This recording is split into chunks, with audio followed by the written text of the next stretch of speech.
बाळ, फ्रीजमधून श्रीखंड काढ ना. आम्ही पूर्वी घरीच बनवायचो श्रीखंड. त्याची चवच वेगळी होती. आता काय सगळं रेडीमेड. आजी, हे श्रीखंड खाऊन बघ.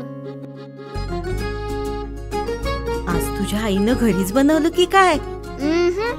हे आहे गोकुळचं श्रीखंड. अगदी जिभेवर रेंगाळणार. जिभेवरच नाही तर मनावरही रेंगाळणार. गोकुळ श्रीखंड, मनावर रेंगाळणार. सरकारची भूमिका अतिशय स्पष्ट आहे. शक्तीपीठ महामार्ग आम्ही करणार आहोत. या संदर्भात जे अडचणीचे मुद्दे आहेत त्या चर्चेतनं मार्ग काढणार आहोत. आणि आत्ता मी आपल्याला सांगतो की जे काही मला संकेत मिळत आहेत त्यात सांगलीपर्यंत तर जवळपास 60 ते 70% जागा बिना कुठल्या आंदोलनाची आम्हाला मिळेल. 20-30% जागेकरता आम्हाला थोडी चर्चा करावी लागेल आणि ज्या काही शंका आहेत शेतकऱ्यांच्या त्या आम्हाला दूर कराव्या लागतील, त्या आम्ही दूर करू. कोल्हापूरच्या संदर्भातली जी काही अलाइनमेंट आहे त्या संदर्भात आमचा कुठली बेस्ट अलाइनमेंट असेल असा आमचा प्रयत्न चाललेला आहे. कोल्हापूरमध्येही आता मोठ्या प्रमाणात लोक आम्हाला भेटत आहेत, जमीन घ्या म्हणून म्हणतायत, तशी निवेदनं देत आहेत.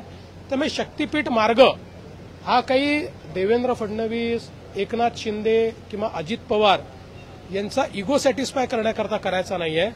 हा मार्ग मराठवाडा आणि राज्यातले सगळे दुष्काळी जिल्हे यांच्याकरता वरदान ठरणार आहे.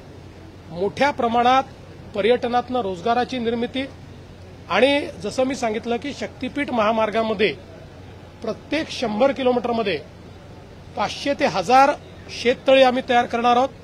सगळ्या जेवढे नाले आहेत या नाल्यांना ब्रिज कम बंधारा आम्ही तयार करणार आहोत.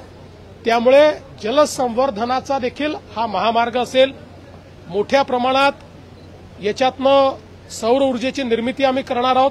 त्यामुळे ग्रीन अशा प्रकारचा हायवे की ज्यातनं जो दुष्काळी भाग आहे या दुष्काळी भागाला मदत होईल.